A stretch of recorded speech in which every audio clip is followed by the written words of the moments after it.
Welcome to Storycomic Presents, where we interview amazing storytellers and artists. This is episode 434. I'm your host, Barney Smith of Storycomic.com, and we're excited to have with us the internationally acclaimed and celebrated Vermont author, Dan Durick. Dan. Thank you, Barney. How are you doing? Thanks for having me. This is exciting. Yeah. So this was fun. So I got to say, you have the perfect author's room behind you right now. I know our listeners can't see this, but it is, it has a cozy, you got cushions and like nice mood lighting in there. So for those that are listening to this, check out the YouTube videos and look at Dan's amazing room he's in. So I got to say, Dan, that's a nice room. I have to sometimes check behind me at the door to make sure I'm in a basement. Behind that door is, the mechanical room. I don't want any creepy things. So my question to you, what initially drew you to write in the horror and science fiction genres? Yeah, I'm really fascinated by the big mysteries. And I feel like horror and sci-fi bring with it an opportunity to explore the unknown. Okay. And, being creeped out is kind of fun too, but when the mysteries that I'm going into, and especially the Bridgewater Collection, things like, are we alone in the universe? What is the human soul? What is this reality that we live in? Some scientists say it's a hologram. Some say it's a simulation. Some say the universe is infinite. And I feel like horror and sci-fi is just a really fun way to explore that. So are you writing this book? Who's your audience for this? Are you writing this book for you to kind of help discover questions that you want to answer? Or is this something that you want to ask questions that you want to explore with other people? Yeah, great question. These kinds of questions sort of haunt me, right? I studied philosophy in college. So this is just stuff I think about. And it's incredibly frustrating for me that I don't have the answers. So in a way, it's therapy of getting this thing out and trying to figure out what might be going on, right? But hopefully telling them in a way that's interesting to people, that people can have fun with. So it's a balance. And how would you define what does horror mean to you then? What does horror mean to me? Well, horror can be really incredibly personal, right? Because for me, what is terrifying isn't necessarily going to be frightening for someone else. The unspoken horror, things like, the yellow wallpaper, that's terrifying to me. Someone else is like, "What is this yellow wallpaper? Like, lady, go out for a walk." But the things like, someone running around with a chainsaw, that doesn't really scare me. So, horror, it should creep you out. Should make you feel uneasy. For me and my stories, it's not blood and guts. There really is very little of that. I like Koji Suzuki as a writer. He's one of the writers I really enjoy. And he has this way of building this world that is very much like our own. You feel almost at home there, but there's something off. And it's enough to make you feel like, I don't want to live there. I don't like this. Right. Now, as an author, because I like interviewing authors from Vermont and stuff. So what is it about Vermont that kind of helps your creative juices flow? Great question. What is it about Vermont? I'm wearing my Billings farm. So I got one of those. Yeah. I use Vermont, right? And Tether is very Vermont. Like if you live in Williston, you're going to recognize some landmarks, or if you've traveled down Shelburne Road, if you've been to Lake Champlain, right? And in the Bridgewater Collection, it's Vermont in that you're going to recognize some names. Instead of Billings Farm, it's Billings Notch.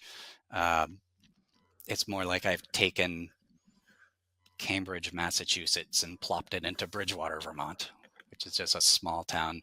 And Vermont definitely allows for some exploration, because for me, it's it not being the big city.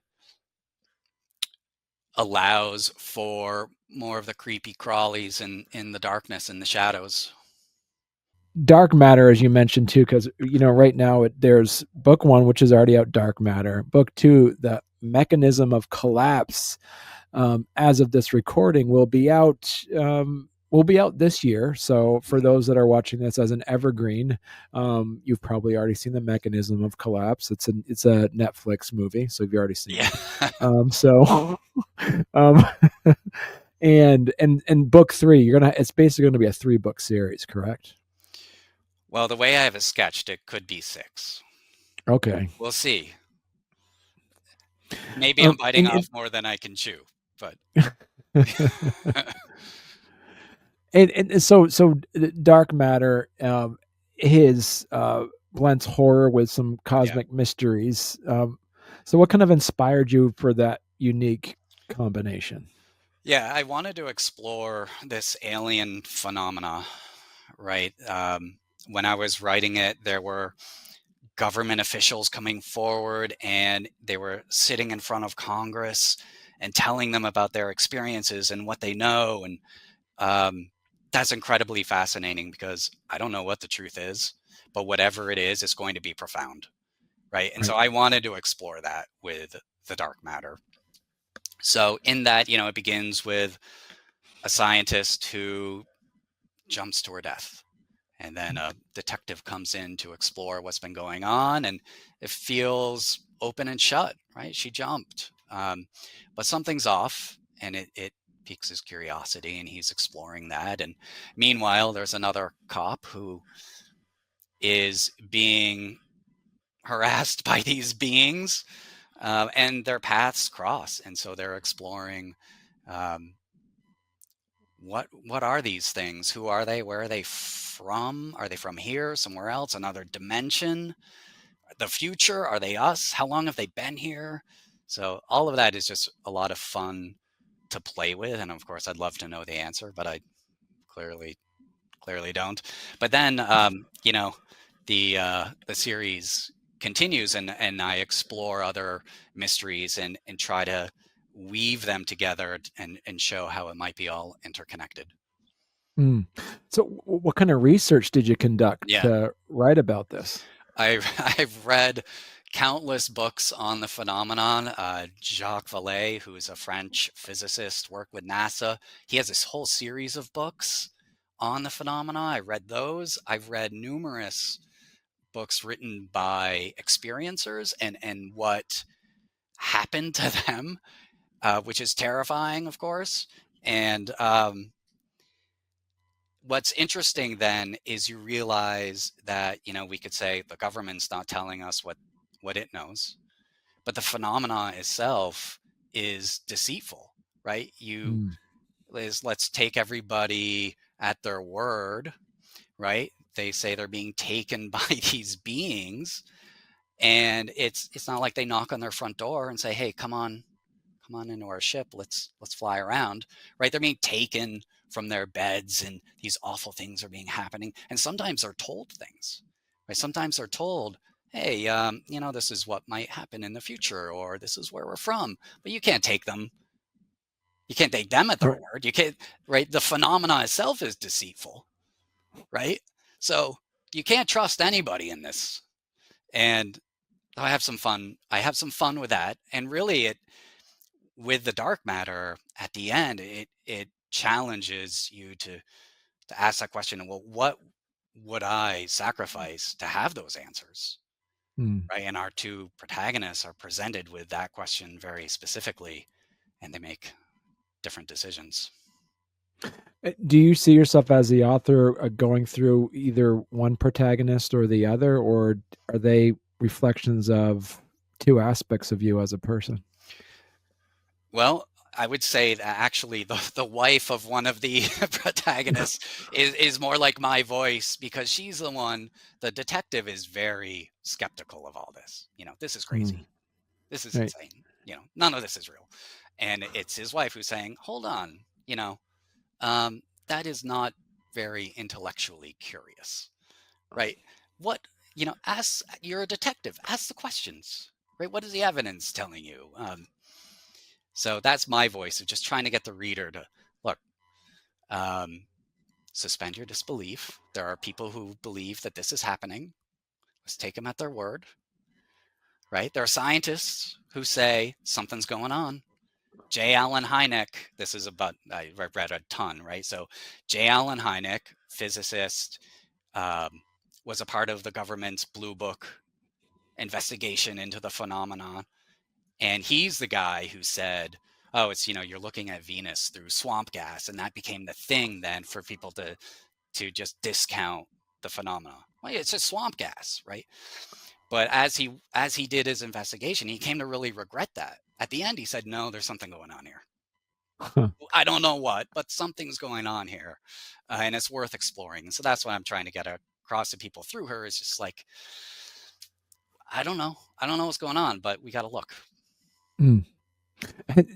Has your views of horror and science fiction and these unknown mysteries, has they changed at all as you were researching for this book? Yeah, I realized I have no idea what's going on. I used to think, I'll take people for their word. There are some beings coming down from some planet, doing some things to folks. Like, people see UFOs. I've never seen anything, Right. good or bad, I guess. But now I think I have no idea. Right. Your guess is as good as mine. So how do you handle then, like, the portrayal of otherworldly beings and their interactions with humans in your stories then? That's a real ethical dilemma. I hope they forgive me, I guess. They haven't taken me yet to punish me. So maybe they just haven't read it, though. Maybe this podcast is going to be the impetus for them to read The Dark Matter. See? And then I'm going to be in trouble. It's all your fault, buddy. I hope they forgive me. I don't know what's going on. And I can just say, look, I'm just ignorant. Don't punish me. So what feedback from your readers has been most impactful for you then as the author? It's just been really encouraging. I have received a number of people reaching out on social media saying how much they liked it and when is the next one coming out. So that certainly provides me with some energy to continue working on the series. That's been great. Yeah, it's been really positive. Been really happy about it. And so what can readers expect then from the Mechanism of Collapse? That's being your upcoming Bridgewater Collection book. Yeah, and it's very different. And so I don't know how people are going to take that, because The Dark Matter, there's certainly some science fiction, but largely it's psychological horror. The Mechanism of Collapse is strictly sci-fi, and the aliens are there, but largely in the background. And the Mechanism of Collapse is about what is the soul, and challenges assumptions that we have on what the soul might be. And the Mechanism of Collapse, the title means a number of different things, right? From like the collapse of the wave function in quantum physics. So I had to read some quantum physics stuff for this. In search of Schrodinger's cat, right? Things like that, which has been a lot of fun. So it is different. It's more sci-fi. The aliens are definitely there and interested in what's going on. And then in book 3 is when these threads really come together. So I don't know how people are going to take that shift. If they want to continue to have these beings coming at them, then they might be disappointed. But hopefully you work with me here, right? Building on something that'll come to head in book 3. Well, hey there. If you're enjoying our podcast, don't forget to subscribe on YouTube or leave us a 5-star review on your favorite podcast platform. Your support means the world to us and helps us keep this show going. We love hearing from you, so any feedback is welcome. And thank you for being a part of our podcast family and for all your support. It truly means a lot to us. Did the storyline go in a different direction you weren't planning on while you're putting this together? Yeah, I wrote The Dark Matter and found this amazing editor to work with. He's worked with Chuck Palahniuk and Harlan Coben and a bunch of fantastic authors. So I was so excited to work with him, and he was like, "Yeah, but I can't get to you for 6 months." Like, all right. So I wrote The Mechanism of Collapse while waiting, and it was a standalone novel. The Dark Matter was standalone, as was The Mechanism of Collapse. But then I realized that I'm exploring these big mysteries from what are these beings to what is the human soul. But thinking bigger picture, this all's got to be connected, right? This is all one reality.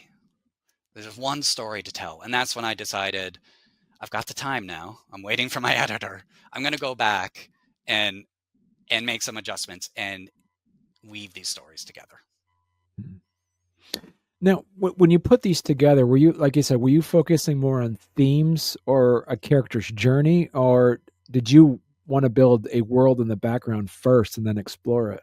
It very much started with the characters, and there are a couple that are introduced in The Dark Matter. They are the focus of The Mechanism of Collapse, and then these groups come together in book 3. I feel like while I'm interested in the big mysteries, that big story, that really that's all background, that's all setting, right? It's the human drama that we connect with, right? And so how each character grows and changes is incredibly important. That's what's going to have us feel like I care enough to continue reading the story, So for me, it's more character driven. And they are tools, though, to figure out what the heck's going on in this world. We have a lot of readers and authors and stuff that actually, will like to learn more about what it means to be an author. So I have a couple of questions for you from it, and putting on your author's hat. What has been your most satisfying moment as a writer? There are moments where it's like serendipity or something. It just feels like you're writing something and you planted a seed you didn't even know you planted, and it magically ties things together. Like, I didn't even see that. Right? And look at what happened. How did that happen? Was that my subconscious? Is everything already written and I'm just manifesting it? Right? It's like magic. And it's very clear in The Dark Matter. There's a photo on the scientist's wall that's very important to her. And she takes it down and she hides it away before jumping out the window. And then, I'm just talking about one of the main characters' houses, and there's this painting, interesting painting on the wall. And then that comes into play later, and I had no idea I'd planted that seed. So what impact do you hope your books will have on your readers? I'm just looking to have some fun. I hope people read it and are entertained, and I hope they ask some questions. And if they were skeptical before about something, that they open their mind and they're just curious enough to start asking some questions and be open to people's experiences, right? Like I said, I haven't seen anything weird, but that doesn't mean there's nothing weird, right? So that would be great if it opened some minds. And so, Dan, if people want to learn more about you and your work, where is the best place they could go to? Yeah, my website, dandurick.com, has links to my books, and I try to keep that updated as I release things. I tend to be most active on Twitter only because that's where I've had an account the longest. This is not a political statement. So, I tend to be active there. I'm not incredibly active, but and people will message me there, and I'm happy to respond. All right. And you also have a newsletter people can subscribe to as well. Yeah, absolutely. Subscribe to that, and I don't, barrage Right. people with emails. It's just as news comes, I'll share it. Absolutely. So as you say, the Dark Matter, the Bridgewater Collection, Book 1 is out now. So is Tether. And if you can't find it at your local bookstore, go to your local library and ask them to get it, and then put it in the Great. local library as well. So Yeah, the people at Phoenix Books here have been fantastic. They, at least at one point, had a couple of copies. And of course, all the other major outlets it's available. Right. It's on Kindle Unlimited if you've got that. Yep. The Dark Matter's there. Right. Excellent.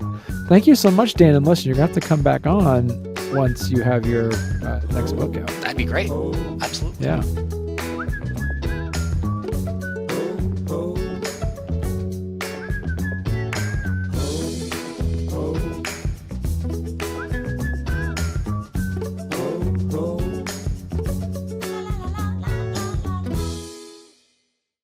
Yeah. You want glue? Go ask your sister for the glue, okay? But you just say don't touch. Don't touch the glue. Where's the glue stick I gave you? It's lost. I told you not to lose the glue stick. All right. So I need you to get me a new one. All right. I just got to give him a glue stick. I'll be right back, Dan. Sorry. This is going to be great for editing. This is going to be fun editing later.